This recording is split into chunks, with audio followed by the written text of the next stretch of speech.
Welcome into Gamesthetic, episode 129. I'm Alex Light, back in the saddle after 1 week. I was so aggressively sick last week. It's not even funny.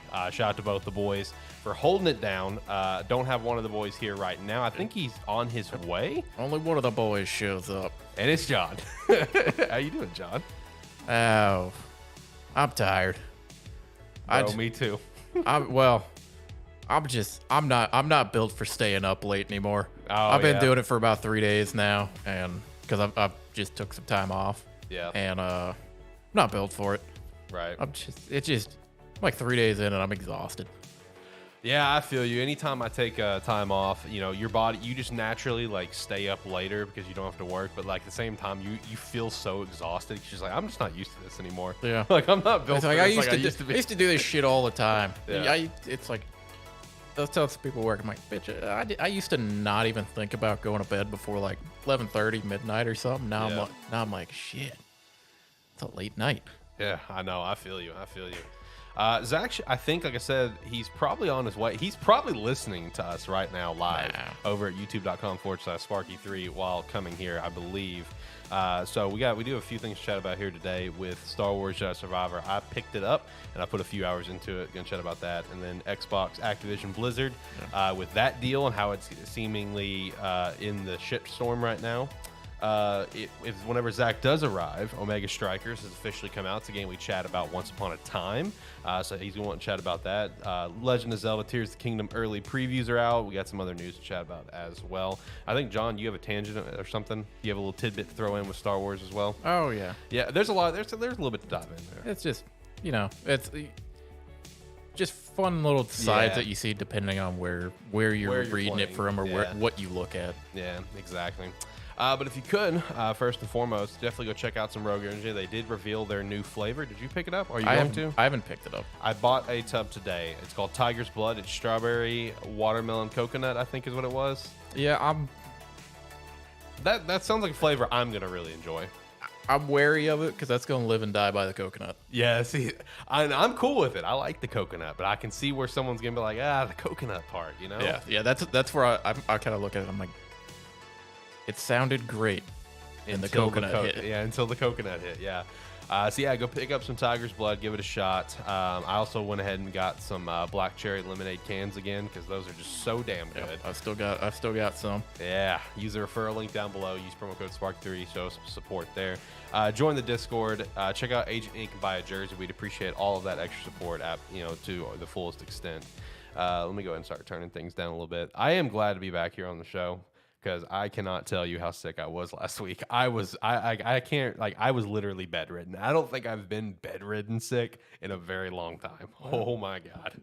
Well, last week you weren't here, and this week you're gonna have to do some heavy lifting because this seems to be your show for the week. I'm gonna exist as someone to just bounce questions. At least till Zach gets here, then we got Omega Strikers. But I mean, we're still got some stuff kind of coming out right now. I mean, there's still some fun news and shit to kind of chat about and kind of dive into. Then Zelda is 2 weeks away, and I'm personally really excited for that to an unbelievable extent. That last trailer a couple weeks ago was insane. It answered every question that I kind of had, and now the early preview stuff has continued to answer more questions. So I'm so immensely excited. Are you going to give this one a shot at some point? Obviously, I don't see you buying it day one, but at some point, are you going to give this a shot? I mean, it's possible. Okay. It's one of those where like I never wrote off actually playing like Breath of the Wild. It's just one of those where like I haven't had the urge to play it. Yeah. So it's like this one's the same way for me. Like fair. That's fair. It's like, yeah, the game looks great. The game is gonna do well. Everybody's gonna love the game. Okay. I don't necessarily need to hop let me into it propose you this. I will actually have an extra copy. Would that motivate you to play it? I mean, that didn't motivate me to play Triangle Strategy. All right, you know what? Fair enough. Fair enough. Because you ended up like buying that one for me, and I paid you back later for it because I was excited about it, and then I started playing it, and I was like, oh man, not feeling this right now. Which I am looking at going back to play that now at some point because I went through and I was like checking out games. I was like, I'm gonna put this one on there, and it's gonna go on the list now. Yeah. No, I mean I checked it out just actually a few months ago and just kind of continued on my playthrough a little bit. I don't know why I haven't been able to just sit down and finish it. I really couldn't tell you, but I mean it's still a fun game. I genuinely don't know why I haven't just been able to finish it outside of like play it a little bit here, play it a little bit. There are just those certain games where it's like you're gonna finish it, but it's like you can't finish it in one go for whatever reason. Horizon Zero Dawn was that for me. I don't know why. I've been on a different trend lately where I will download and play any game that catches my eye. I'll download and I'll play it for 20 minutes and then I'll drop it. Right. And I've done that.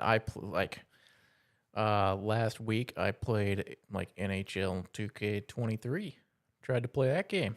How'd that go? That game has more controls. I know. Than I would have ever thought. Yeah.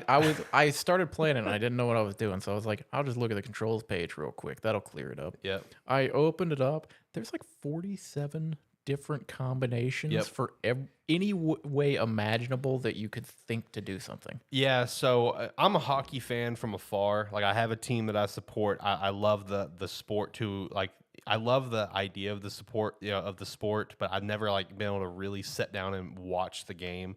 So like I've always tried to play the NHL games to like help me further get into the game, And whenever I saw that as well, just the sheer amount of controls, I actually dumbed it down because like there's like three different, there's like normal mode, like the old mode, and then there's like the NHL 94 mode. I did the middle one where it's like you dumb down the controller quite a bit, where it's like, all right, I'm just here to have a good time. Like I'm just here to have fun. I don't want to. I didn't make it through one match, and I was like, I got an idea of what I'm in for here. Yeah. Not down for it. Hey, it's got a great team creator though. That's one. I spent a lot of time on the team creator, but no, I just downloaded on Game Pass. I did the same thing with NBA 2K22, which I've been again a basketball fan from afar for a while too. See, that I would probably actually play. I mean, I had fun until they took it off Game Pass. I made again team creator is very good. I made a team in Hawaii. We had a great time. I had fun. And then I realized I forgot that they put the Persona games on Game Pass. Yep. So I downloaded Persona 5 Royal. Haven't really done anything with it. Played it for about 6 minutes. Can't relate to that one. Well, I'm in a phase right now. I can't play anything. The only game I've been able to sit down and just play by myself for a while has been WWE. I've been continuing my GM on it. Yeah. And I'm getting better. Better at it. Persona 5 Royal has completely consumed me. That's still all I'm playing. I played Star Wars today. But even after I played Star Wars for a few hours, I went back to Persona 5 Royal. Because honestly, I am trying to finish it because it has taken me a while. I have Zelda in 2 weeks. I do want to finish the game. I am at the end. I'm actually at the Royal content. I've now passed the original game's ending. So I'm near the end. I only have I'm in January now, so I think the game just ends in February. So I'm almost there finally. So I've also started a new game for it on the Switch. I did buy it for Switch, but I play that very casually, like maybe an hour at night every once in a while. So that's very casually. That's kind of what I was thinking. I was like, I'll download this, and then if I don't if I'm just sitting here and I've got like an hour or something where I don't have a clear idea of what I want to do, maybe I'll hop in and just do that for an hour. Yeah. So that's kind of been me a little. I'm gonna have to start doing that with games because otherwise I'm never gonna play.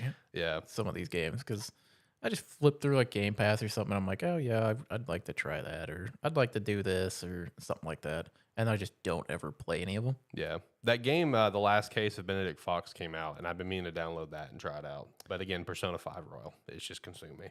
It's probably gonna. They released the second episode of Coffee Talk. Oh, yeah. I never played the first one, but it looks interesting. My girlfriend really enjoyed the first one. I'm probably going to play through that pretty soon. Now, my girlfriend really enjoyed the first one. We do have Becca here in chat. Becca, how are you? Hopefully you're doing phenomenal. But yeah, Persona 5 Royal, very fun, though. The Coffee Talk, the Coffee Talk 2 came out recently. Last Case, Benedict Fox. So I do want to check that one out. I'm probably going to go ahead and just download that one later. But anyway, let's go ahead and jump into Star Wars Jedi Survivor. So the first thing, that I want to throw out there is that I don't feel like you absolutely have to play the first game to play this one. So that's the first thing, because I'm a great example. Now, granted, I did some homework at the very least going into this one. Did you not play the first one? I did, but I didn't beat it. Is a better way that I mean. Okay. But also, it also applies here. I don't feel like you need to, 1, beat the first one, or 2, play the first one. It would be helpful. You would understand a lot more things in depth. But going into this one, I at least did my homework. I watched a few lore videos, very well broken down one, similar to what you did for me for the God of War series before 2018. So I did my homework at least because I knew I was not going to finish Fallen Order going into this one. But this game, similar to Ragnarok, gives you a nice little breakdown of the first game. As soon as it queues up, it gives you a full breakdown of what they consider the key points from the first game. So you can get a general recap that way, and you can rewatch that recap whenever you want. It's on the main menu. So you don't necessarily have to, have played or beaten the first game to play this one if you are interested in this game, and maybe you don't want to go back to the first one because maybe you've heard how the little things, there are little quality things about the game that are just super annoying that got fixed in this game, like simple fast travel and just shit like that. Maybe you don't want to deal with it. You can go ahead and jump into Survivor. We're doing very well. Thank you for asking. I was very viciously sick this past week, but we're back on track, and I'm really pumped for Zelda. It's going to be a great time. But so jumping into this game immediately, I've only gotten through like the first main entry area, and I've now made it probably, I'd say, a quarter into the second area you go into. So the first area doesn't feel as open, as expansive as I'm now into the second area, but these areas, I'm getting a lot of God of War Ragnarok vibes. A lot of those vibes in terms of just how the area feels, kind of traversing around and stuff, like the mini map layout and everything. Very much getting those vibes. Pretty hardcore. That was the first thing I thought of. We did have Zach just walking to see us. Zach, buddy, how are you, man? Your dogs act like they never fucking see us every Dude, week. I know. That's how they act with everyone. It's absolutely just, it's annoying to the fullest extent. Let me go to the 3 camps now. Boom. But yeah, no, they act like they've never met you guys before. Like ever. They do that with everyone. And then there's those, then Lola attempts to be menacing with some people, like, Ricky, who she's seen a few times. And they're like, Ricky would step out to take a quick piss at the draft special, and she's barking like a mad animal. It's like, you're not intimidating, Lola. You're not going to scare anyone away. But how are you, man? Ricky's got a big ass head. I know he does. That was what Ricky said. Oh no, I watched. And I Okay, looked good. at, Thanks for watching. and I went, well, the headset's gonna be big, but I'm doing good. Yeah, good. I'm glad you ended up making it in. We do got Omega Strikers here to chat about with you. Oh, yeah. Here in a bit. Looking forward to that. I downloaded it on my phone to kind of pass time at work, but I haven't played it yet. So looking forward. I did see the anime intro. That is pretty sick. It's by Studio Trigger too. Yeah, that is pretty sick. And now he's got someone else to kind of talk with on the episode because, as Yeah, I mentioned I before, heard I'm here. Yeah. He's here to chill. He's in his full Hawaiian shirt. Yeah. Shout out to the wine shirt. He's kicking back, having a great time. But no, like I said, in terms of the general area, it is giving me pretty hardcore Ragnarok vibes in just terms of the general layout and everything. Combat feels incredible, honestly, and I've seen a lot of articles about this as well, where this game is like people are calling this game is like this game has finally perfected lightsaber combat, lightsaber mechanics. I've seen a bunch of those titles as well. Yeah, and it does. It feels awesome. It feels so fun. I mean, that's probably a good thing because at least Fallen Order, I mean, it still felt good, the lightsaber mechanics and whatnot, but it did feel sort of arcadey still a little bit. It's like, Fallen Order, I would say it looked good, but it didn't always feel great. Yeah. Right.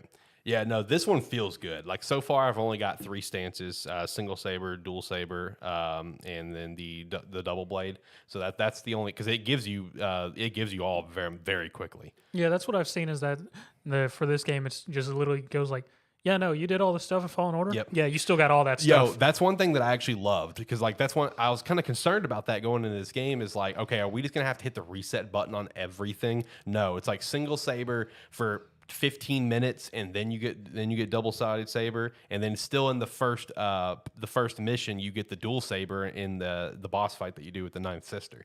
So it's like that so it's all like in 2 hours you immediately have 3 stances that he already had. So that's pretty cool, and also with that, in terms of like just following up from the first game, I was kind of concerned from a narrative sake that we were gonna like when the ninth sister showed up and stuff, I was just like, all right, so this is a sequel. Time has passed. He's making a name for himself as a Jedi.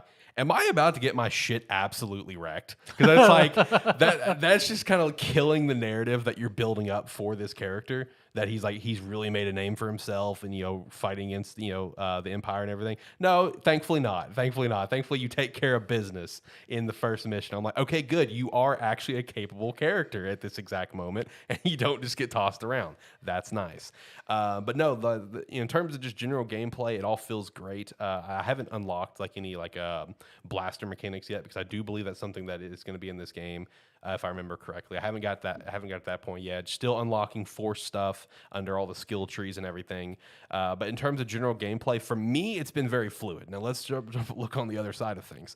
Obviously, this game has apparently had an unbelievable amount of performance issues, especially on the PC port. Specifically the PC. Yes, Man, the PC port is I will say I love every time like a new game comes out that's like multi-plat. Yes. Yeah. Because immediately I'm like, or like I'll be on Steam looking at stuff anyway, negative, and I'm like, PC. oh yeah, this game came out. Let's check it. Oh, the port's bad. Like people are saying this game is like on PC is worse than Last of Us Part 1, which was horrendous when that came out.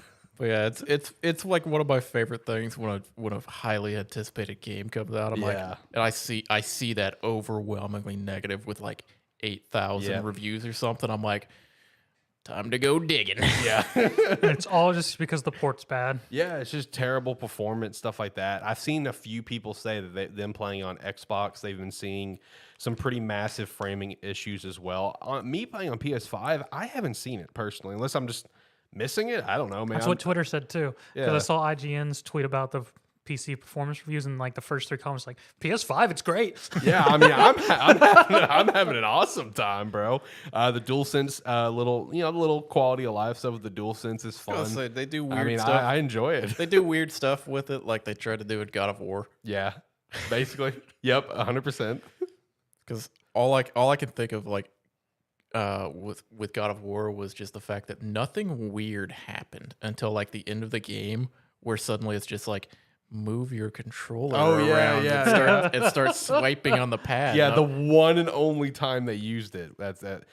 You just haven't got to the abilities that require that yet. Yeah, I haven't got there yet. No, I mean like the little stuff they've added with the DualSense is it's all neat stuff. It's not anything like changing the game, but it's like you open your mini map and it's like you open the hollow map, whatever, and you can hear the static of the mini map through your controller. It's just little shit like that. It's like okay, it makes it more. I mean, pulls you stuff in. with that with the PlayStation controllers is always sort of nice. It never needs to be anything big. Like my one that always really got me was with Ghost of Tsushima on PS4 with the wind and everything. Yeah, you would and hear changing the colors and everything. I will say that was that's cool. That was sick. like when all they try to do is like ambient stuff. Yes, it works fantastic. Yes. When they try to introduce like gameplay mechanics, or they try, or if it's just like your companion only ever speaks out of the controller. Yes. It's like that. I'm like, okay, fuck you. I got a TV right there. Also, speaking of controller, before I forget, because I didn't put it on. Dude, it's like fucking shout out to the Final Fantasy 16 that controller controller. looks great. The thing looks so cool. I'm gonna be honest. They're actually doing special edition Redfall controller Xbox controllers, which actually don't look too bad either. I haven't actually seen those. I haven't either, but I might look at them. Yeah, I may look at them. That sounds pretty cool. I mean, they're not like the Final Fantasy 16, but they don't look bad. I mean, for logos controllers. Yeah, the DualSense one though, that one apparently it's in Japan only right now. I hope it comes over. I mean, you could still get it. I was gearing up to like go into a Rocket League game, and you sent that controller picture to me, and it's halted me for like 10 minutes. Yeah, I was sitting there and I saw your message, all caps, John saying "yo." I'm like, okay, it's all caps. John's excited. John is excited. No, that controller does look awesome. They also have like some face plates coming out for the PS5 as well for it. But that controller, ooh, buddy. That one is now. If that one ends up coming out of the West, is that new priority number one over Hogwarts Legacy controller? The Hogwarts Legacy controller, it's still not available on the site. I know. It's like an eBay controller right now. Yeah, that's the only way you're getting it. If the Hogwarts Legacy comes back to the site, because it still says currently unavailable, and that happened with the God of War controller, but it eventually came back in stock for a period. So if it ever shows back up, I'll buy it, but. I don't like the idea of spending like a couple $100 on like the controller through eBay. Right. At least for right now. Yeah, that's fair. No, but when it back to Star Wars though, I mean, like I said, in terms of the performance stuff, I haven't personally encountered anything, but I have definitely seen the videos of where this game just has terrible frame rate issues and everything. I am playing on performance mode as well, and I think in terms of general graphics, I think the game looks good. Really high speed situations I've been into a couple times have looked great. I haven't had any issues with it. So, I mean, I understand where people are coming from. And I will say this as well. It does kind of bring the question, is that the Redfall controller? Yes. Yo, those look pretty sick. Is that 5 different variants? Yes, one for vampire, then one for each of the characters. Let me see. Those look sick. Oh, those do look sick. Hold on. Let's see if I can. Get this up on stream. Yeah, kind of. Those do look really fucking good. Wow. Yeah, I did not see those. That's sick. Fan of that. Yeah, no, they're actually, now that they got their Xbox stuff, they've been really coming out with some really nice designs. Yeah, that's good. That's good. Bad for collectors, but, good for in general, though. Because, there's going to be that guy that's going to want all 5. Oh, yeah. Oh, yeah. There's gonna be that guy. And I mean, it's in Xbox Design Lab, so you can set up your controller however, and then just slap it on there. Yeah, exactly. When it comes to the performance thing that's going on with Star Wars, it raises the question: is when the studio's gonna learn? Just keep delaying a game, people have reached a point in this day and age where they are very accepting of delays, because it's like they're tired of the big letdowns of when a game comes out and it's a fucking shit show. Well, the other problem is... And then I got Power World. I was going to say, it'll come out one day and it's going to be great. I would say it's almost not even that. It's like, even if they're going to set a date and they're determined to meet it by that day, it's like a lot of these companies, it's like they're solely focusing on their console games, or the console versions of the game, which makes sense. That's where you're probably going to sell the majority of your games. But if you're going to put the game on PC, at least give them enough time to work on a decent port. At least like do several test runs on not just like high spec computers, but do like some mid tier computers. Yeah, because the other thing is, we're also in an age where if a game comes out on consoles and then 6 months later makes its way to PCs, that's accepted. Yeah, it actually very much is. It's usually accepted that way because people are like, well, if it's made for the console, so we'll get a port. It'll just take extra time. You don't have to release it at the same time if it's gonna be trash. Yeah, it doesn't matter if you're gonna sell if you'll sell 500,000 less copies. Those people are still gonna buy it when it comes out 6 months later. Facts. And especially the people who bought it on console and have a PC 6 months later, like, oh yeah, that game was fun. PC. Yeah, and when it comes to delays and stuff, me personally, maybe I'm just not seeing it. I feel like I genuinely see acceptance across the board these days. Like when something gets delayed, I don't see people like stomping their feet in the ground. Like I see them like, hey, take your time. Just because it depends on the game. I guess it does. Yeah, it depends on the game. In general, I think the reception is usually, yeah, that's accepted. But if it's something like Starfield, because there was a bit of an uproar with last Starfield delay. I'm cool with it, but I do. The problem with it is we've been hearing Starfield for a decade. Yes. Yeah. We've been hearing Starfield for a decade, and we've been told the date is set in stone, and then hey, we're gonna push it back. Yeah, and then we're gonna push it back again. From the original release window of like Q2. Just stop with the fucking release dates like a year in advance. Yeah, honestly, if they just stop with release dates, unless you're Nintendo. Well, Nintendo's wised up a little bit, because obviously they had the debacle of Bayonetta and Metroid Prime 4. Yeah. But like, I feel like Nintendo's pretty good about it because when they give you a release date, it's like they wait until like a couple months out. I feel like it's like they'll tell you like at the beginning of the year or the end of the previous year. They're like, and here's what's coming next year, and then it's like you pretty much know. You're like, okay, we're gonna get 3 to 4 big directs throughout the year, and at one of those, they're going to give us the date for it a couple months before it comes out. Yeah, right. They're pretty good about it. They really Nintendo's are. pretty good. Nintendo's fairly solid. Everyone else is sort of iffy. And I will say, I do think it's kind of funny to watch Nintendo's like release date, come out ever since Prime 4 and Bayonetta 3. Because ever since then, it really has been like, okay, we're just going to tell you it's coming in spring. And then they don't give the release date until like 2 months before it comes out. Like they're just like, we don't want to repeat that. Well, they've also kind of learned, they're like, well, we can do a big direct with a bunch of games. And then these other companies do like their own versions of these like videos and stuff specific to games before they come out. We'll just start doing that. Yeah. Hey, it works. Man, it works. No, overall, though, first few hours I've played of Jedi Survivor, very fun. Customization right off the bat, very fun. Because the moment you get onto the Mantis, you can immediately go customize your lightsaber with the few pieces you have. Obviously, if you pre-order, you can get like the pieces from like Obi-Wan's lightsaber, so you can throw that on. But you can choose whatever color you want right off the bat. So that's all cool. You can get it customized immediately. You can customize Cal literally in the first mission with, at least, you don't, again, don't have really much clothing besides like your base stuff and, a pre-order bonus of if you've got it of Obi-Wan clothes, but you can change the color. I mean, every piece of outfit has like 6 colors for it. So, I mean, immediate customization. Customization looks pretty in-depth. So, I've enjoyed it. And again, if you're interested in this game and you did not play the first one or beat it, you don't have to, because I'm a great example. I didn't beat it. It gives you a pretty, I would say, from the homework that I went on for this game to prepare myself for it, I would say the recap they gave you, it was what you needed. You know what I mean? It's like the very major key points of like, okay, these are the main things you need to know going into this story.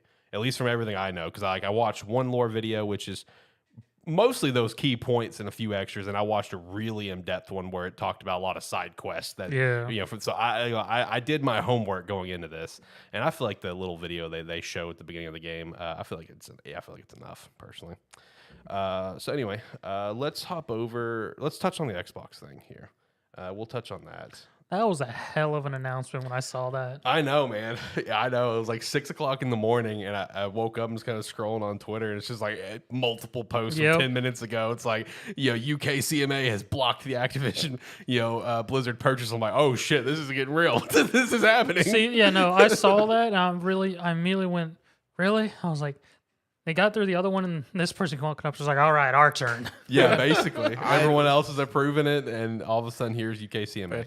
I saw a couple articles pop up about it that morning, and I went, damn it, now we gotta talk about that again. Yep. I thought the same thing. I really did. This is a pretty substantial update, though. I mean, because at this point, in theory, the deal is dead. It's not. I'm not going to say it's dead. Just when we thought everyone ran out of excuses. I know. And here I'm thinking Activision go, so we don't got to give them money back yet, right? Activision's just over there going, well, we already spent half of this money. Yeah, it's like, I don't know what you want from us. Sorry, man. That's how we got Overwatch 2 out. Yeah, exactly. And the fact that it was blocked was over concerns of cloud gaming. It wasn't even just monopolization. Yeah, it wasn't even that. It was over just cloud gaming, which as we've seen, Xbox has gone around and signing multiple cloud deals across the board, which I don't feel like any of those deals hurt cloud gaming. That all enhances it. Because when you think about it, literally any kind of launcher on the PC is technically cloud gaming. Yeah, exactly. Like I don't see where cloud gaming concerns come into play here. And honestly, looking at all the the reaction for it on Twitter, neither does anyone else. Like even NVIDIA GeForce, I saw their official Twitter come out and backing Microsoft, basically calling that UKCMA block a complete fucking dumb decision. And they were just like, this merger does not hurt cloud gaming. This merger helps cloud gaming. Keep in mind the GeForce is one of the companies that got the 10-year deal. Yeah. And literally right after they got blocked, Microsoft signed another 10-year deal with another random ass company I've never heard of before. Yes, shout out to that. You want a 10-year deal too? Okay, go ahead and have it. So I don't know. I mean, it's not hurting them at all. So Microsoft's just like, they're not hurting at all by doing that. Well, their stocks went up quite a bit. I mean, I bet it has. Yeah, their stocks went up quite a bit after just some general PR talk of they're going to appeal and stuff. Meanwhile, Activision Blizzard, they took a little bit of a dive, but it's neither here nor there. But yeah, I mean, they're both set to appeal. And honestly, I do have that feeling in me that I think the appeal is going to come out in a positive way. Because like, if there was anything that you were going to block this deal for, I feel like blocking it for cloud gaming is a dumb one, at least in my opinion. Well, the problem is, like I said as a joke, but I mean, they're running out of reasons to try to block it. Yeah. It's like the biggest one. It's like the biggest one for like monopolization and that. We're already past that. It's like, what are you going to complain about at this point? Right. It's like cloud gaming. Oh, what? You're worried that these games aren't going to be available anywhere? It's like, I mean, hell, like you said, Microsoft's out there throwing out deals. Yep. It's like it almost feels like just to make good press for it. It is. But the same, I mean, it probably is, but at the same time, all it's doing is completely negating this argument. It is. It's a mix of both, 100%. Because we're all self-aware to know that this is all for press. I mean, sending out all the deals, but at the same time, it is just further proving what they're trying to do. That they're trying to, not hold these games themselves. They're trying to get it to more people. Because I feel like that's always been Microsoft and Xbox's mission in a way, is to get gaming out in more ways possible. I mean, for a long time now, yeah. Dude, Microsoft, before this deal ever even was a conversation, Microsoft was trying to get Game Pass on freaking PlayStation and Nintendo. Like, I think they're still trying to get it on Steam. They're trying to get a Game Pass like integrated into Steam in some capacity. Like, I don't know, man. Like, cloud gaming being the blockage. I don't need that. Game Pass integrated with Steam. It's already weird enough to have all the Microsoft games on Steam, just because, like, the amount of account linking you have to do just to deal with, like, Xbox, PlayStation, Steam, and all of these other companies. You gotta link your account so many different damn ways. I don't need any more of that. I've got the Xbox app on my PC. I'm fine with that. You're good. Yeah. No, I mean, hey, Microsoft's trying. They're trying to integrate it in some capacity. Anything to get it out there to more people. That's always been their goal. You know what I mean? I mean, I'm pretty sure you can get Game Pass on a smart fridge. Like, I mean, I wouldn't be surprised by that. I mean, I know you can play Skyrim on a smart fridge. I know that much. But I'm pretty sure you can get Game Pass on a smart fridge. I mean, like, the Game Pass is available in so many dumb ways. And there was also, I don't know if it ever like officially happened, I don't think it has, but I think there was those talks for a while where Microsoft was trying to get Game Pass to be an app on smart TVs built in, and the TV come with a controller and run Game Pass via. I remember that. Yeah. I mean, like they're trying to get their product out to many people as possible, and like them signing all these cloud deals for all of like Call of Duty, which obviously is one of the biggest franchises in the world. Love it or hate it, it's the facts. I mean, like, I don't see how that hurts cloud gaming competition. I don't know. I saw some people making some jokes, just like, is this actually Google's fault because Google Stadia went down? It's like, can we turn the blame to Google? If Google Stadia was still alive, would this even be a consideration? I was like, oh, damn, Google Stadia back in the news. That's what I love to see. Oh, man. No, like I said, as of now, this deal is dead. But I don't think it. I personally, I'm in the boat. I don't think it's going to remain dead. No. I think the appeal will go out in a positive light. I don't think it like if they appeal and they completely shut it down, then that's it. You know, Yeah, no, that's dead in the water. That's it. This deal is not happening. But I still think it's going to happen. At least that's my personal. Microsoft backs some other company to buy Activision Blizzard. Yeah, exactly. Shell Corp's it. Yeah, basically. So how's the Omega Strikers official release? I mean, it's been fun. I mean, they went hard on this release. What all they changed? Because I haven't seen, or what all's new? So the game released on Thursday, which was a surprise. I just happened to load up Steam and saw today Omega Strikers. Like, yeah, I'll play Omega Strikers, and I've been playing that nonstop since then. Because like they went hard on this release. There was all the release of the game. They had a whole full like 2-week promotional videos on their YouTube and other stuff. Yeah, they released a whole soundtrack for each of the characters has their own track. You got the opening track and thing. They went hard on this. Yeah, and even before the official release, I did see where the Twitter was like going hard trying to lobby for a lot of like a lot of streamers and stuff to get on the game when it comes out. Oh like, yeah, so that creator versus thing that was Yeah. in the beta, it only had like maybe like 18 people. Yeah, it had less than 20. Yeah, it now has 50 creators on the list. I know one of the biggest ones that I personally saw was beat 'em ups. Yes, beat 'em ups is in Yeah, there. I saw Wood plays the game. I saw that. But as for like the game itself, it is a different experience compared to what we played during the beta.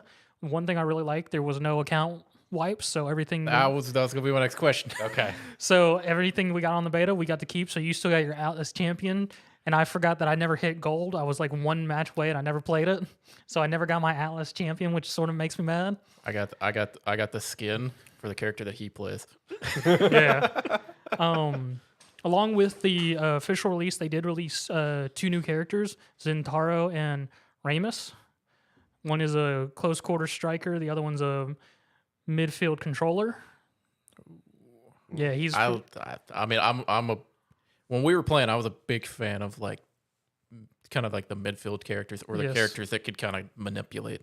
No, he has some hard manipulation skills, but I'll get back to them. As for like the main game itself, so we now have just quick play, normal, and then competitive. Oh, thank God. So quick play is just a simple match. Whoever gets 3 goals first wins. That's it.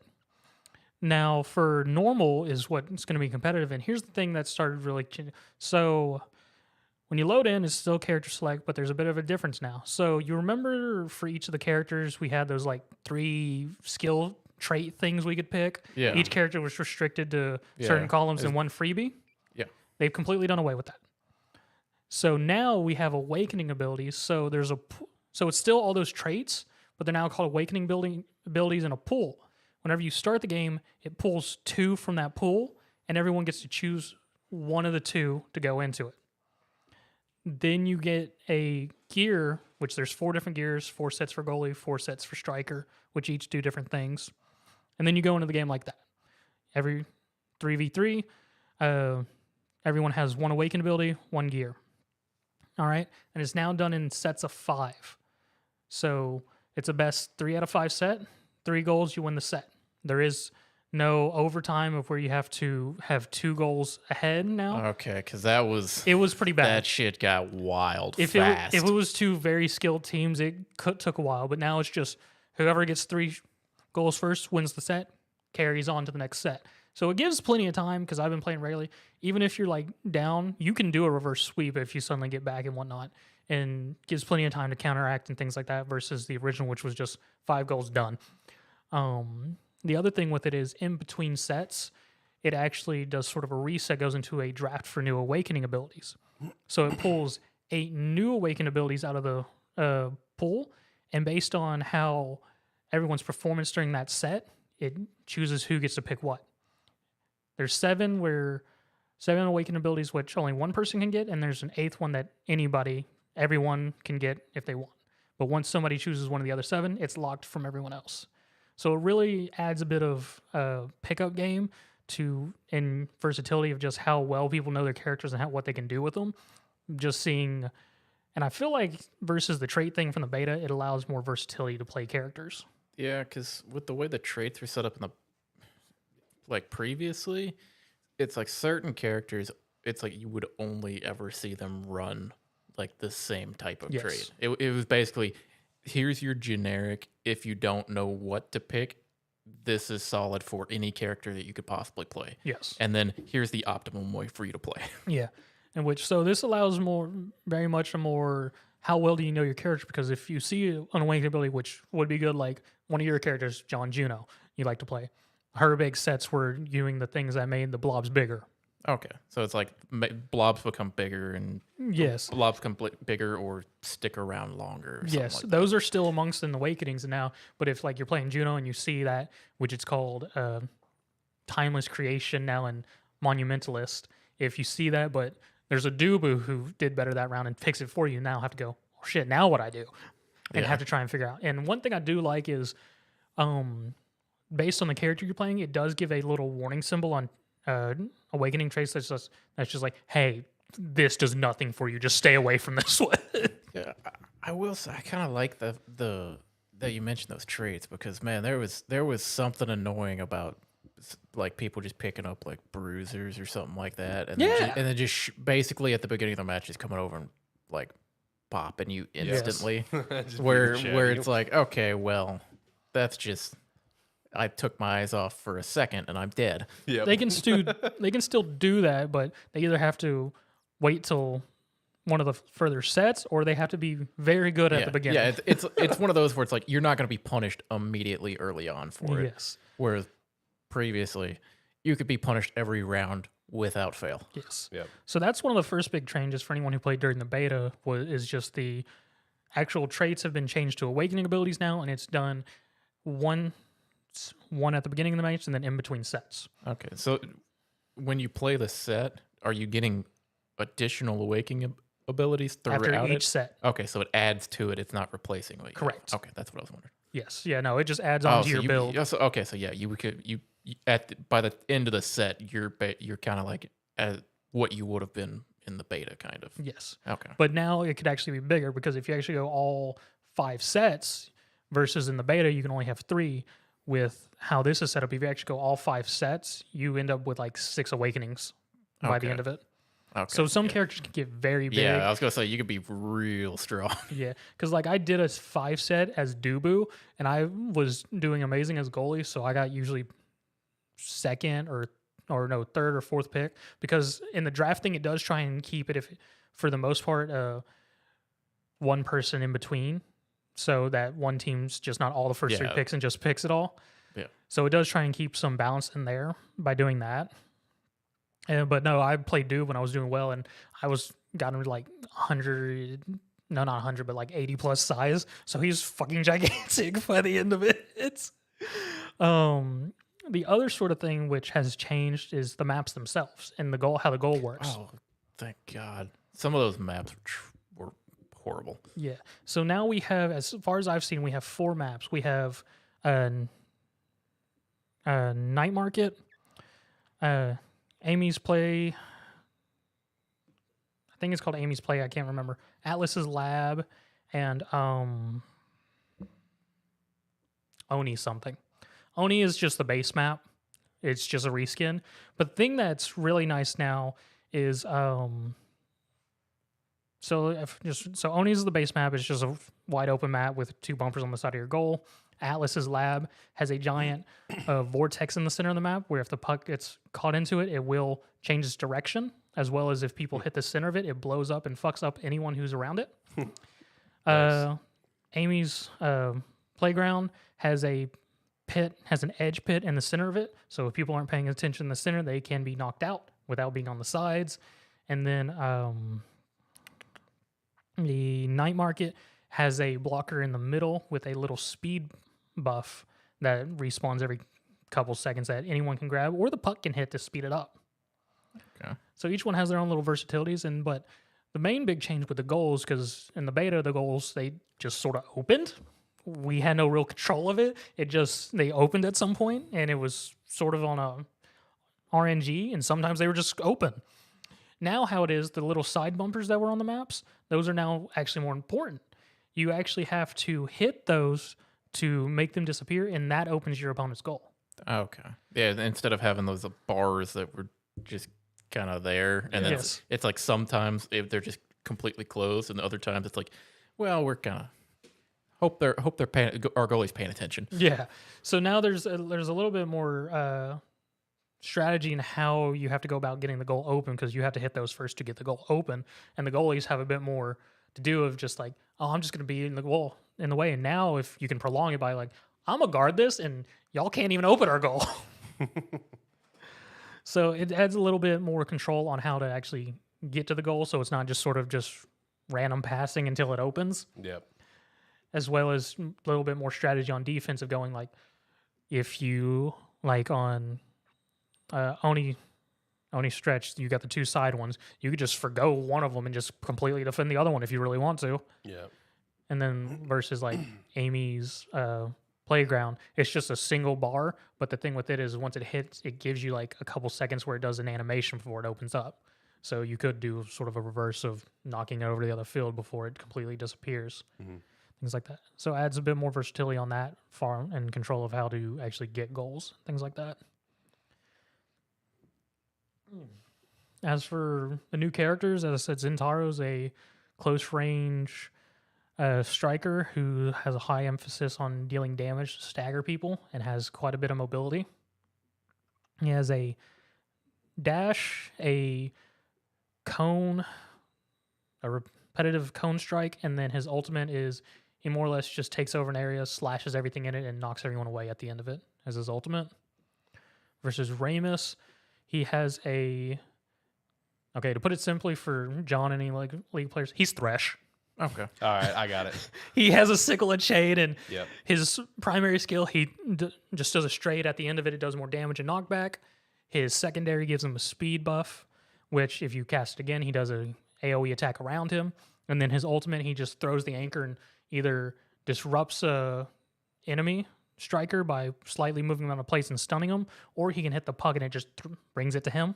That's actually pretty cool. Yeah. I've had one really good Ramus, and he was really good about like, all right, I'm going to just snipe this while everyone's over there. Goal. So, I mean, both of them are very entertaining characters. I've played both. They do have a bit of a high skill cap just because fair. Ramus requires you to be able to predict the field and be able to take control of where you need to be able to displace people or move the disc to wherever the best opportunity. Whereas Zentarro, he has a very close, short strike range, and just with his AoEs and mobility can take a bit to get used to just staying on people and controlling the puck. Because he also has a special mechanic where after so many strikes, he actually gains a basic dash with his basic strike. Okay. Yeah, that one doesn't sound as much of my play style in that game. Yeah. Because I tended to play more of zoners or controllers. Yes. Oh, it was great. My first Zentarro match, it was a brawl. It was I say, what was the one character's name I played? X. No. The one that I played with the shoot the rockets across. Oh, Luna. Yeah, Luna. Yeah, she's probably my favorite character. Yeah. There's something about like everybody scuffling over here and then just sniping the puck from across the field. You know, the other night while you were playing across the obelisk, I about joined your Discord and was like, John, I need a good Luna. I'd 100% be down to play. I just updated the game earlier. Yeah. In terms of the new characters, any character you hadn't unlocked during the beta is, besides a few, the ones that released towards the end of the beta are 30,000 tickets. The new characters are 50,000 tickets each. There's also a new affinity thing for playing the characters, where by playing as the characters, you could experience and more or less have a character track to unlock special nameplates, emotes, and stuff specific to that character. Yada yada yada. There's a new battle pass, which it's okay. It's about the same as the beta. It looks like it gives a bit more. I already went ahead and bought it and now have Jakar as a hitman. Nice. Oh, nice. I don't know why. Jakar just clicks with me now. I'm playing it a lot better now than versus beta. He was one of those where like I never fully understood it, but then you'd have like that because everyone would pick him up and try him. Yeah. Because he just looked cool. And it was like everyone would pick him up and have that one good game and then chase that. Yeah, he's a very strange midfielder because with his kit and playstyle, I feel like he's more of a midfielder than close range just because of his versatility.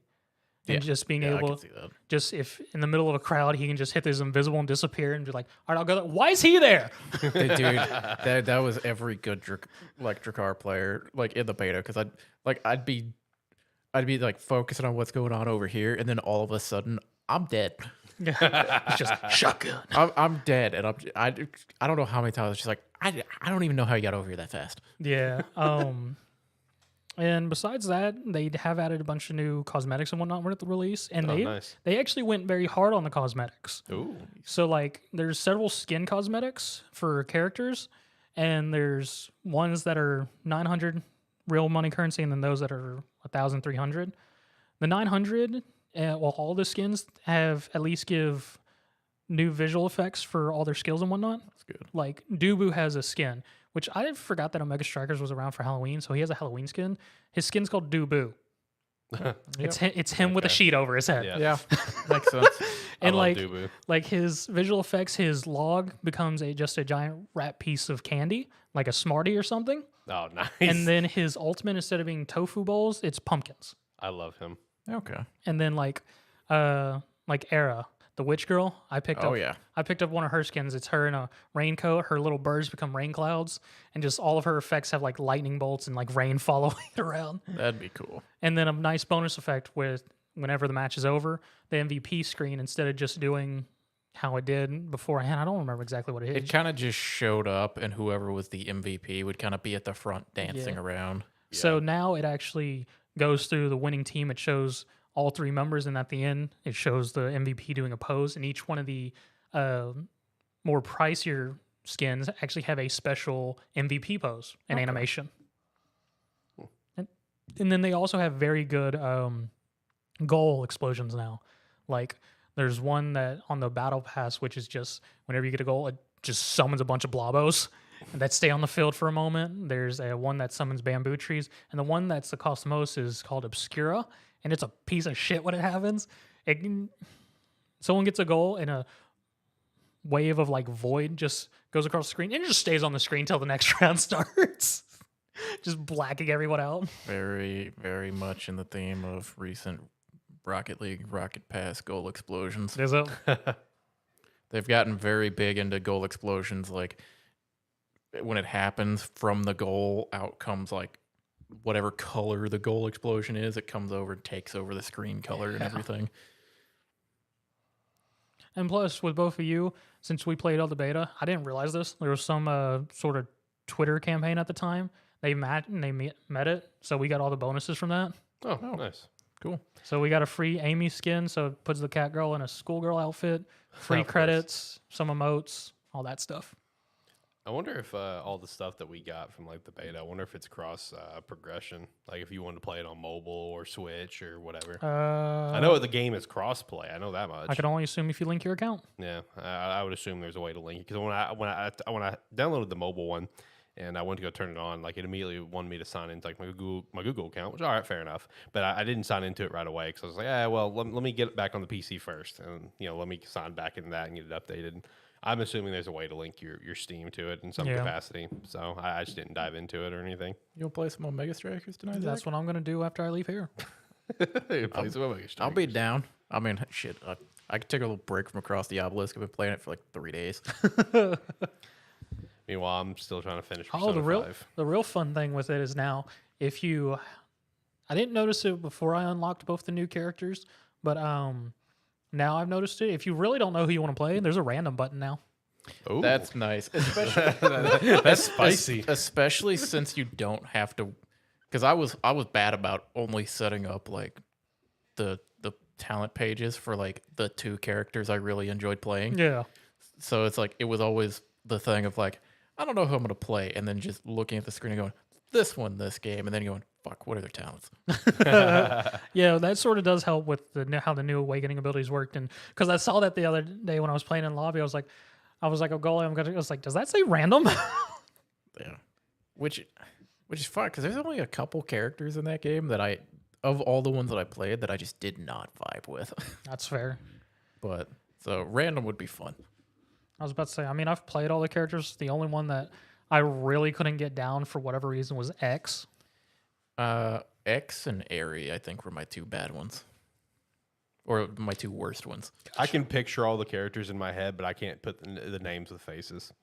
They're starting to come back to me. The only one I know is the big dude. You know, you said his name, Dabu. Oh, yeah. Dubu. X. Yeah, like I know Dubu off the top of my head. Everyone else, and then I guess your character. That was My 2 characters that I played the most were Luna and Juno. Yeah, Juno. I remember what Juno looks like, but every other name you said, it's like, okay, I know that's a character. I'm just trying to. I know I know all the characters, like what they look like. I can see that, but I can't put the names with them. Also, right now. towards the end of the beta, I just went hard on reading all the characters' backstories. They go hard on that lore. Oh, that's good. Like, Juno's literally just some random space alien that landed that Luno happened to found, and made her a suit. And she's like, now we're best friends, and we're going to go become strikers. Yeah, just having a good time. And then Asher, their 3rd team member, she's a veteran, and she's just like, these 2 kids, I got to watch out for them. I guess I'll bring them along. It's like me without even knowing the lore to it. Every time I play Judo, I'm just like, man, Judo just looks like she doesn't know why she's here. She doesn't have a reason to be here. She's just here to have a good time. Her song is called Ice Cream Odyssey. Of course it is. Yeah. Okay. Nothing surprising on that front. Yeah, I may also check out the game later. I'm curious about the cross progression thing, because I may also try to play it on Switch. I mean, I'm super happy with Omega Strikers is back. So I'll probably be playing it for a couple weeks. Yeah, it's one of those where I went pretty hard on it, and then just out of nowhere went back to Rocket League. Yeah. But as soon as when you had sent that message in, I've seen you playing it. I was like, I need to update this. Yeah, it was a nice surprise Thursday for me. I immediately went, all right, updating. Bet. Well, I do want to warn about one thing. I don't know if they've fixed it now, because I mean, it's a small thing. If you exit out of Omega Strikers, it just keeps running in the background. It doesn't fully stop. Oh, okay. Unless you close Steam out completely. I always close Steam out whenever I finna get off, so me personally, but okay. No, I mean, I've had that happen enough, like in general with certain programs to where like I normally like, before I log off or anything for the night, I go through and I check to make sure nothing's still running in the background. You guys got anything else? Because honestly, that was the main 3. I mean, next thing I have is obviously Zelda stuff, but that's just part of the weekly wrap up. I mean, I got nothing else. No. Nothing crazy. Like I said, I've just nothing crazy. All I've been doing this week is playing across the obelisk, and I created a second my GM run on WWE. What happened to your first one? I wanted to see how if I learned anything. Oh, that's fair. Yeah, that is fair. I did learn. I respect that. I have learned how to put on better matches. I've gotten worse about spending money because I started a new run, so I had a lot of extra money. So I just went hard. Oof. But I'm doing way better, like fan wise, and actually competing with the good. other 4, with the other 3 nice. in it. So learned a decent amount. It's fun. I've got a completely different roster, so I got different storylines going on. Oh yeah, no, they don't make any fucking sense on my second one. I hit season 3 on my GM run, and I just went. It got to the point where it's like, all right, you can keep people if you want. I went. I'm only keeping this one characters since I've had them since season 1, and I just sort of let go my entire rest of my roster. Start fresh. Yes. Yeah. Which is sort of bad by season 3 because all the AIs keep a lot of the other wrestlers and whatnot. So it was like On the slim other pickings. shows. You spend the whole season building up the popularity, and you're like, nah, fuck you. Pretty much. Yeah. I did learn. I know how to put. What made me really realize I learned how to put on good shows. My first PLE, my lowest rating was a 3.5-star match, Nice. and it was one of my Nice. mid cards.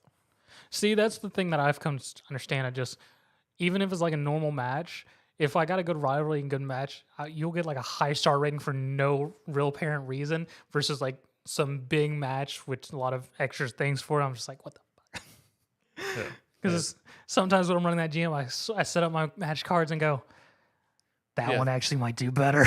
Yeah, it's like there's definitely times where, like, especially during the weekly shows where I'm putting on matches, I'm like, this isn't going to be as good of a match, but it's going to build the rivalry. It's like, this is going to be a great event in 3 weeks. Oh, I got a fun seasonal thing where it's just like every show I do a steel cage match, I get 10,000 fans.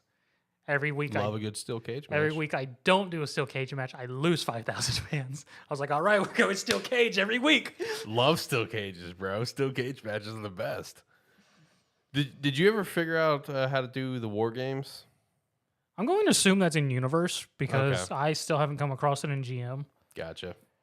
Yeah, I haven't seen it. I haven't made it through to like season 3, but Okay. I'm halfway through season 2 on one, and like Because halfway that would through draw on some another one. numbers if you could do war games, but I guess I didn't include Yeah, I it. mean, I can only assume that's only part of the universe. Gotcha. No, war games matches are sick. Steel cage matches are always good. Sooner or later, I'm gonna buy that game, but I've already mentally committed. I'm gonna wait for a sale. I mean, I'm mentally committed that I bought the whole package, so I already have season pass and everything, so as stuff comes out. Yeah, back on it. I haven't committed that far, but but like, I mean, hell, the day he came in talking about it, I had already mentally bought it yeah. and went home and bought it that night. Have you guys played any more Wulong? I haven't touched Wulong now. No. Because I did have something in the weekly wrap up with Wulong. I did say that. I did say that, and I was actually very happy about that. Saying Yeah, that. I didn't know if you guys had dove back more into that one or not. No, I mean, the majority of my gaming time in the past couple weeks has been playing Across the Obelisk, which I wouldn't have expected when I picked that game up. Why? It's It's a great game. It's like, especially we got some fucking busted characters now. oh, do y'all got some pretty upgraded characters now? Well, one of the characters in that game that we unlock, because you have to do quest lines in the game, because it's like a roguelike game. So like the first map is always the same, and there's like character events that you can do, which they're always there, and they're how you unlock characters. But if you do the quest line for them, then you can get equipment cards. So if you want the item, you can do the quest line to get the item later in the run. But once you beat the first zone, you pick between 3. Like, it's basically like a fire zone, an ice zone, and a grassland zone, or like a swamp or something like that. And you go through one of those, and then when you beat that one, you pick from the other 2, and then from there you go on to like Act 4 and then the 5th map. But to unlock characters, like, you have to, like, some of them you'll have to go to a specific place on the first map, and then you need to go to like the green zone and go through and unlock them there. And then one of the characters, you have to go through the first zone, pick the green zone as your second zone, go talk to the character, and then your third zone, you have to go to the blue zone and go to a specific like node on it, which we were trying to do in our run earlier, but we got distracted because we went on a path we hadn't gone before, which took us to, there's map transitions, Okay. which is basically just like a smaller dungeon underground that you can do. So we did that because we hadn't done it before, or it had been a while since we did it, and we forgot where it dropped us out, and it dropped us out way further away than we thought it would. Oops. So we were past it. But yeah, we unlocked a new healer. Bitch it, and a healer's bitch is one of the biggest dick damage characters I've seen in this game so far. See, I feel like you would really like Rogue Lords. See, well, this character, this is a healer class character, but the way they heal is there's a debuff called darkness. and you apply darkness with like different like shadow damage cards, like Okay. shadow spell cards. But I mean, like shadow is just fucking busted because the way it works is at a base level, if you stack 25 shadow on them, then it explodes and does 2 damage per every stack of shadow that you placed on them. But the shadow debuff also lowers the resistance, so that number the amount of damage escalates very quickly because you're doing more damage because their resistance is lower.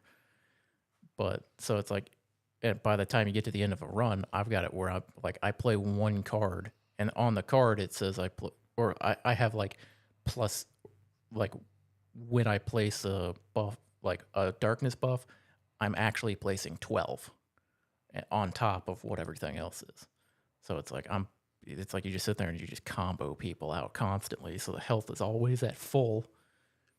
So we were running that healer with a mage that was also playing darkness, and then like a scout character and like the shield like warrior character. So he would just stack shields, and then we would just pop everyone.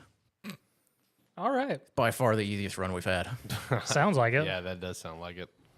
But yeah, we're just trying to unlock all the characters, and then there's madness levels so that it scales in difficulty. So we're working our way through like some of the madness stuff. Just makes it a little bit more challenging. But, Gotcha.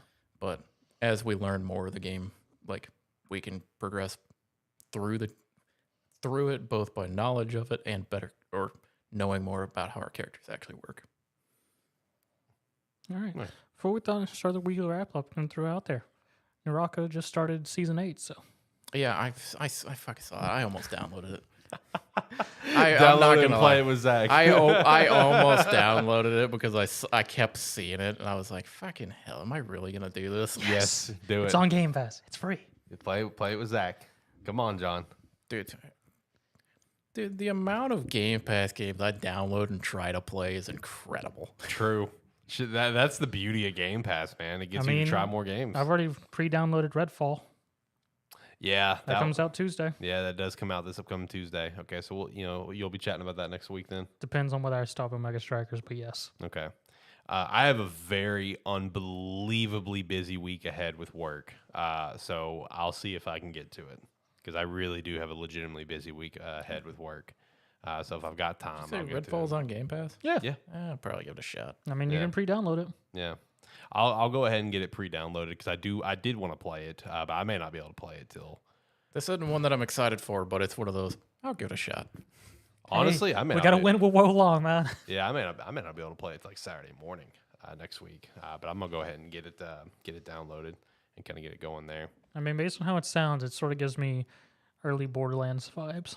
Yeah, people are up their ass about the performance mode, which it's back to what we were talking about with the Star Wars thing. It's just like I don't know. I mean, people are so pissed off that it's like the performance mode's not going to be out at launch. And I'm just like, I mean, I'm sure I wish it would. I mean, obviously, I feel a game like that would be very beneficial to have a 60 frames per second, not locked at 30. But it's like I think it'll be fine. I don't know. We'll see Tuesday, but I think it'll be fine. But everyone's really up in arms about it. It's to the point also where it's like the physical releases, whatever, like on the official print of the cover says like, 60 FPS, whatever. They're slapping a little sticker on the plastic. It's like 60 FPS not available at launch. I saw pictures of it where the sticker's just getting slapped on the plastic. Just stop trying to lie on your covers. Yeah, I know. Oh man, yeah. Redfall took quite a beating in the news like 2 weeks ago over that, and I'm just like, yeah, I think it'll still be a fun game to a point. I think it'll still have its enjoyment factor out of it. I don't know. I guess we'll see. Here in a few days. All right, let's go ahead and hit the weekly wrap up. So the first thing, of course, is Legend of Zelda: Tears of the Kingdom. The early previews are out right now. People multiple writers and notable YouTubers are getting their chance to play the game in a set environment by Nintendo, which is actually really funny. because one of the guys that I follow, Gene Park with the Washington Post, he was one of the guys that got to play it, made a big article about it and everything. And he was doing an Ask Me Anything about it. And obviously one of the big questions people had is there dungeons? And he didn't get to do one, but he said that it's like, so I completed a puzzle and it unlocked a door that looked like the entrance to a dungeon up in the sky, and Nintendo literally came up and said, "Don't go up there." So that's a dungeon in my mind. He said he's like, I could see kind of like in the door, and it looked like super mysterious and cool and nothing like Breath of the Wild. So that's just what I'm assuming it is, but Nintendo told me don't go do it. So I'm assuming it's a dungeon, which is cool because that's one of my biggest things. When the art book leak happened, there was I remember 2 images where it's just like, that looks like a dungeon. So I really want more. I don't think the game needs like traditional dungeons. I think we're past that, but like if you mix a little bit of like the traditional like length and like amount of puzzles that were in like the previous Zelda games with the more openness that is Breath of the Wild, I think that's like the perfect mix for this game. But when it comes to other previews, apparently the game is huge. I know I saw some comparisons of people calling the game like bigger than Elden Ring, for example. I saw that comparison a couple times.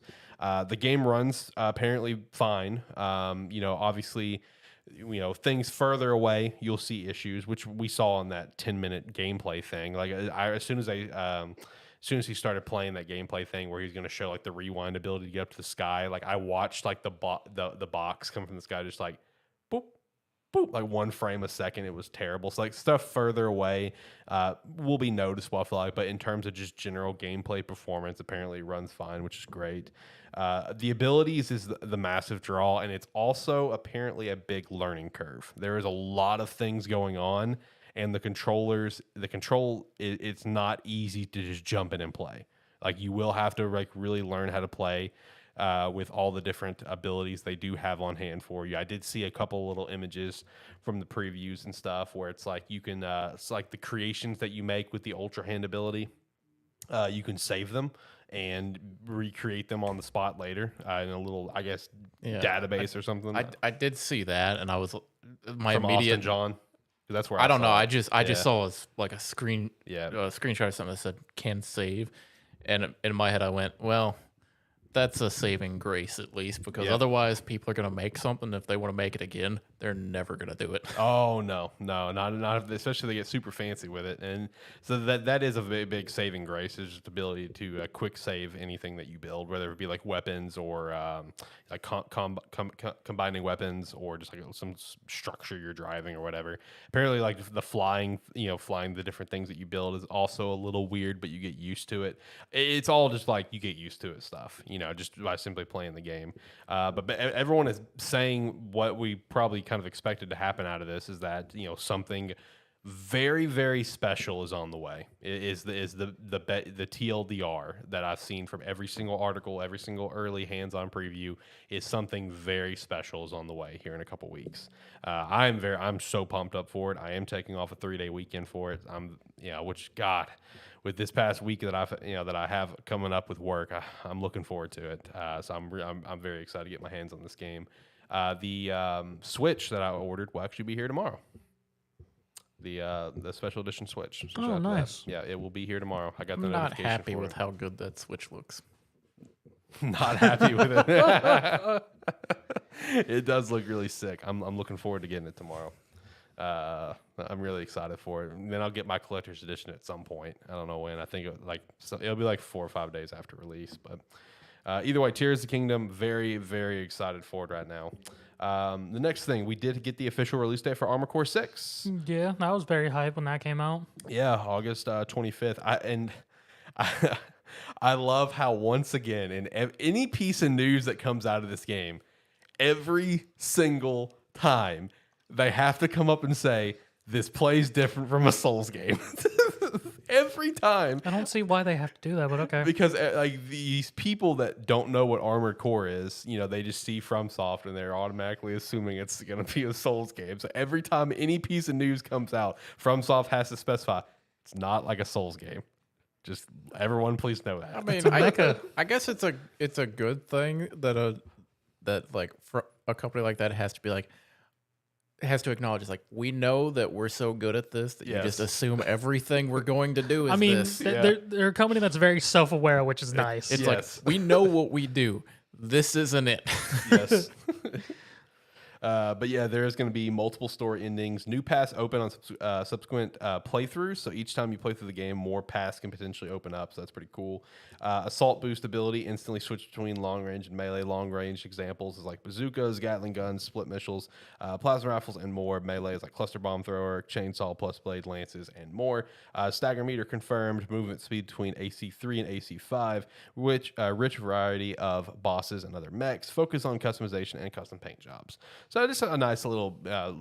I'm kind of excited for the focus on customization, like what we can make these mechs look like, because there is a PvP arena mode.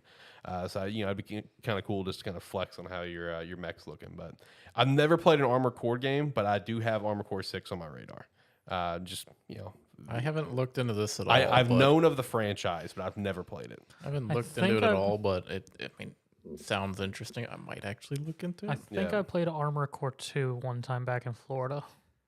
And that's it. Okay, so none of us are Armored Core guys, so that's the main thing.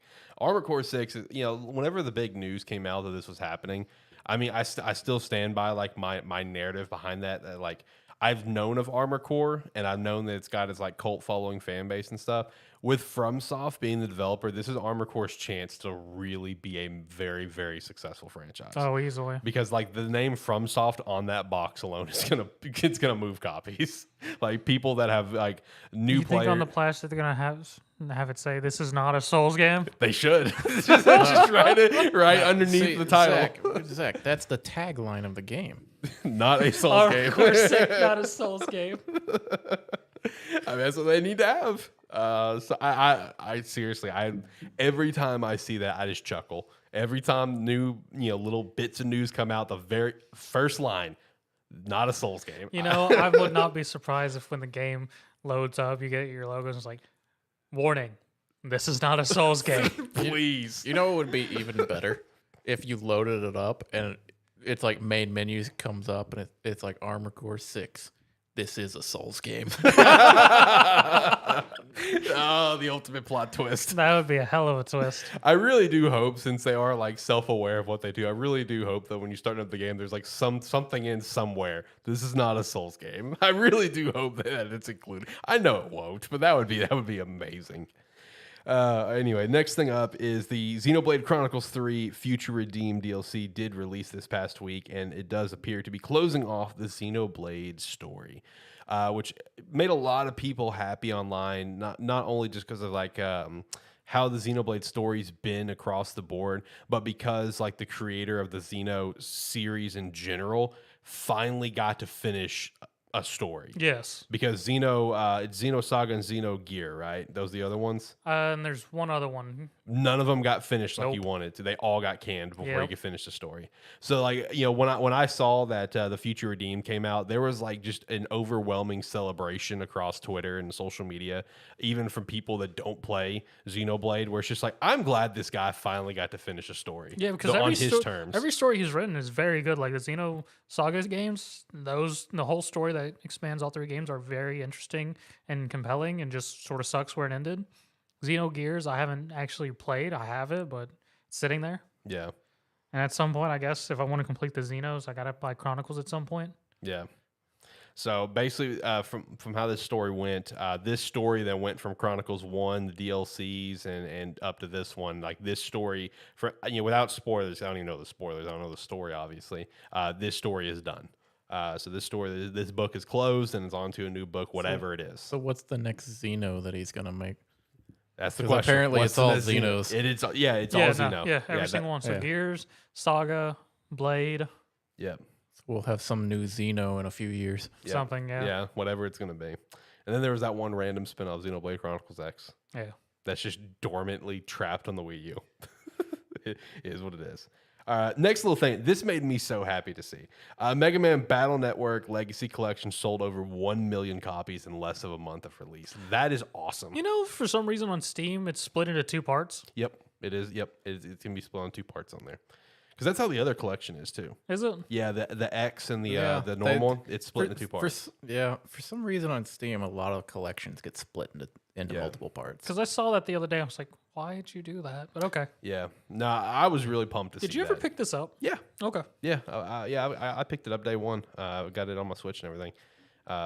Yeah. I mean, I love the Battle Network games, man. So like, I'm the one thing that I saw is just like, this is a very highly requested collection for many years, and the Mega Man fans actually showed up for it. Yes. Because I mean, like 1 million copies, and the game's been out for 2 weeks, I think. Yeah, something like that. Like 3 weeks now. I mean, That's the Battle insane. Network games are very fun. Oh, they're so good, bro. I love the Battle Network. It's just games. they were very undercut because they were all on the DS. DS and GBA. Yeah. DS and GBA. Now with how successful this one is, now people are wondering if you think this will push Capcom to do the next collection, Nope. which would be probably I guess Star Force. Probably not. People are joking out there. It's like just combine Legends and Star Force into a collection and name it Mega Man, the collection of games that no one played. I'm just like, Hey, I played Legends. I played Legends as Mega Man 64. I didn't play Legends or Legends 2 on the PlayStation, but played Mega Man 64, which is still just Legends. And then Never played Star Force. And the weird spin-off to Legends, which is the Adventures of Tron. What? Yeah. That random ass $500 game I got, the Adventures of Tron, it's actually a spin-off from the Legends games. All right, so pause. Wait, did you spend $500 for that game? Yes. Oh, okay. All right, I just want to make sure I was following. Yeah. All right. I did not know it was a spin-off. I didn't know either till after I bought it. Never played a Mega Man game. The X games are fun. Battle Networks are fun. I actually like the originals are obviously they're timeless classics, but I definitely prefer X and Battle Network over the originals. That's me at least. You know what's sad? I actually could have picked up a X2 complete in box. Oh, that would have been a nice little pickup. It was like $700. Oh, that's not a nice little pickup. But it was in very good condition because they pulled it out. Everything looked pristine. Oh man. Next thing I have here is apparently the Respawn CEO would, quote, love to see Titanfall 3 happen. I feel like this comes out like almost every couple of years. So I included this because it's like, if you're the CEO, can't you make it happen? He has shareholders. Okay. Here's the problem. Apex. I know. Apex. That's the problem. I would love to see a Titanfall 3 It happen. is hard to convince people to work on a Titanfall 3 when you've Apex. got this cash cow over here. Yes. Exactly. I mean, it's the reason why like Paragon died because Epic had Fortnite and they're just like, Fortnite. Yeah, exactly. Isn't that coming back? Well, a team of developers who are on Paragon are currently working on a game, which is it's listed on Steam. I don't think there's access No, I thought to it. Paragon was coming back. No, I think Paragon is available on Steam. Is it? There's a game very similar I thought Paragon named was to coming back. Paragon. Hold on. It's like a remaster of Paragon. There's a happened. remake of it because all those ad sets from Paragon, I guess Epic released them at some point. So there are team members from that game who are building it. Here's Because I got it on my problem. wish list. Here's the problem. I've played like 3 games that are the same game, like the same characters and Yeah. everything. I played like 3 different ones on Steam, and they all start with a fucking P. And I don't know which one it is. Yeah, because like I'm pretty sure Epic released those assets because as John's saying, there's 3 games that It's like people look at it and they're like, "Yeah, we can do this," and they make the same thing. It's the same game, the same characters, just named slightly differently. yes. And none of them have been great. Okay, so this is what I was thinking of because I remember seeing this just like a week ago. April 22nd is when I saw this from the tweet. The game is called Predecessor. Yes. Yeah, it's a remake of Paragon. It's coming to PS5 and PS4 later this year. That's what I'm pretty sure it's on Steam too. might be. Yeah, that's the tweet that I saw. 'Cause I got something on- and they have a trailer for it. Because I got something on Steam that's wish listed, which you can pay to get early access into at this point. Yeah. Let's see. Predecessors are free to play multiplayer, free to play MOBA. A game for PC and console. Okay. Yeah, coming soon. So yeah, that's something to watch. Shout out to that. For anyone who missed Paragon. Because Paragon was fun. Yeah, it's getting a complete remake under a new name. So shout out to that. That's pretty cool. What's also pretty cool is apparently Vampire Survivors being adapted to a premium animated TV series. I don't know Man, how I feel I about don't know this. how the fuck that's gonna work. I don't know either, but man, just the success of Vampire Survivors continues to grow in all forms. I mean, just last month they released a second DLC. Yeah, In all forms, this thing continues to fucking go. Like I honestly don't see where the story of it is. They're gonna make a story. They're gonna make it work somehow. I mean, they are because they're gonna have to because it's the thing that's happening. But Yeah. still, at the same, because all it is you're playing as different people who are going through these waves of vampires with no specific goal besides surviving and collecting things. Yep. Then you're collecting weird shit too. Yes. And the last piece of news that I've got here for the week is involving Wulong Fallen Dice. Like I mentioned earlier, it is now sold over 1 million copies, which that's cool to see since it is a Game Pass game, and has also reported 3.8 million players via Game Pass. So that's some pretty damn good numbers. Yeah, Again, it is. 1 million copies sold, and it's a Game Pass game with 3.8 million players playing it on Game Pass alone. That's some damn good numbers for a Game Pass game, in my opinion. So shout out to Wulong Fallen Dynasty. Also, one of the sleeper hits of the year. Yeah, Wulong definitely. Yeah, it really is, man. Oh, geez. Man, as he was talking about like Star Wars earlier, and he's talking about like enjoying the game. He's got Legend of Zelda coming out, and then I'm like, man, it's like the complete opposite of me over here. Yeah, it really is. He decides he wants to play some of these games that come out the year. He loves them every time they come out. I only like the games I didn't want to play. I mean, you had Birth. Yeah, Birth was good. Birth was it, actually, one other game from Summer Games Fest that I was excited about has just come out. I haven't played it yet, but I'm buying it. It's Roots of Patcha. Oh, yeah. Okay. I saw It's the farming life sim game where you play as like a caveman in a tribe. I haven't bought it yet. It just came out a couple days ago, but I am going to pick it up, and I am excited to play this. Nice. And like I mentioned earlier, I'm gonna once we get back inside, I'm gonna go ahead and set to download. I'm gonna play that last case of Benedict Fox that just came out on Game Pass. I've been wanting. They revealed that one, I think, at E3. I know what that is now. Okay. Yeah, I think they revealed that at their little Summer Game Fest showcase last year, the Microsoft showcase, and it caught my eye. So I'm gonna go download that one and probably try it out. Looking forward to that. And might play some more Star Wars later. Either gonna play Star Wars or just keep playing Persona. One of the two. Where are you at on Persona? 1-9. That's the date. Yeah, the date. That doesn't help me. Maruki. He's past the main game stuff into the royal stuff. Yeah. Okay. Yeah. 1-9 is just like a significant date because that's one of the dates where it's like you can end your game right then and there if you choose to pick his offer. I'm gonna be honest. I never paid attention to the dates. I just run. I do want to say this though up front. This game, 10 out of 10 plot twist with everything that happened with the interrogation. Yes. 10 out of 10. It's a great reveal. Holy shit! Because here's the thing, dude. I knew very light spoilers of the endings. And I knew one of the endings was you just get shot in the head, the game's done. I knew that was an ending. But like the good ending, I didn't know what the good ending entailed, like where you're on path for it. So I didn't know that I got shot in the fucking head in the good ending. So like all this is playing out and stuff. And here I am thinking that, okay, I think I've done everything I need to do to still get me on path for the good ending. Then a fucking Akechi comes in and, shoots the guard. I'm just like, is this about to happen? Shoots me. I see the blood come down the face and I'm like, did I get the bad ending? Is my game done? And then it just melts. Yeah, and no, not yet. Oh, okay. No, not yet, because it gave me the chance to save before all this happened. So I'm ready to restart and I'm figure out where I went wrong talking to Say, and I'm going through multiple cutscenes, before it finally tells me that okay, I didn't fuck up, and I'm sitting here for 10 minutes thinking, I fucked up. I got the bad ending. It's going through. It's showing the news of the leader of the Phantom Thieves was captured. I'm like, leader of the Phantom Thieves committed suicide. I'm like, I got the bad fucking ending. What the fuck? And you see all your teammates reacting to it one by one. They're all like, oh my god, no, And it gets to Ryuji, and Ryuji's like, you got to be kidding me. And it just closes up on his face, and you see him smile. He's like, we got him. I'm like, what? It's like, we got him. What do you mean? Bro, it completely faked me out. So I'll be honest. That was awesome.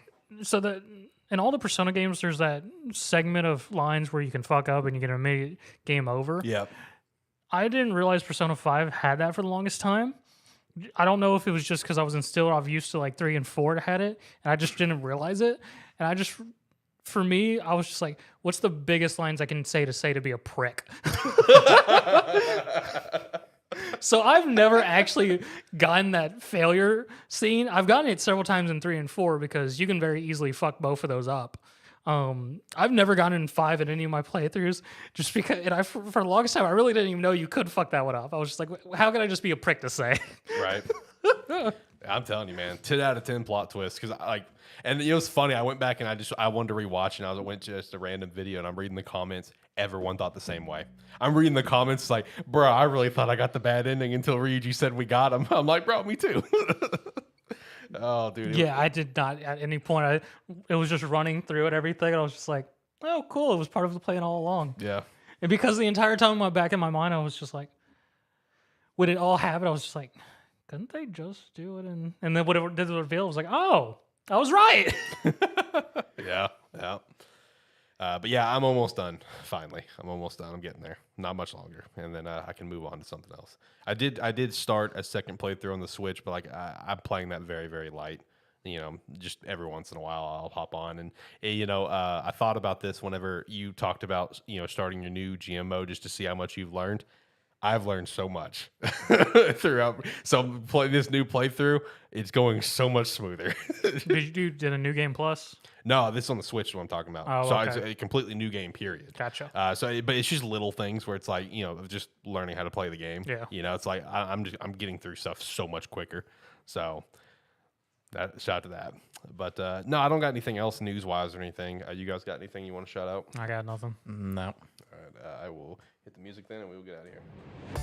Like, comment, subscribe, rate, whatever your platform allows. It does help. If you've been watching us live, thank you very much. And yeah, go check out everything. Platforms, Discord, anything else, wherever our podcast goes now. Because I'm going to be honest, I don't know. Everywhere. Yeah, do everything he said and more. And if you made it to the end of the episode with us, thank you very much. And hopefully you'll come check us out next week. We do these live streams Saturday about 6 p.m. Central Time, so come check us out then. Make sure to also check out wrong one. Make sure to also check us out at our website, sparky3.com. You can sign up for free. It's not $5 a month. And definitely make sure to check out some Rogue Engine. They did just reveal their Tiger's Blood, the strawberry watermelon coconut flavor. Looking forward to trying that one here in the near future. Zach's shaking his head. I'm assuming the coconut's not for you. Exactly. Yeah, that's what he was saying when we started the show. I very much said, I was like, it's going to live and die by the coconut. I'm excited to try it. I love coconuts. I'm looking forward to trying it out. You should also try it out. Join the Discord. Check out Agent Inc. and everything like that. See you next time. Bye.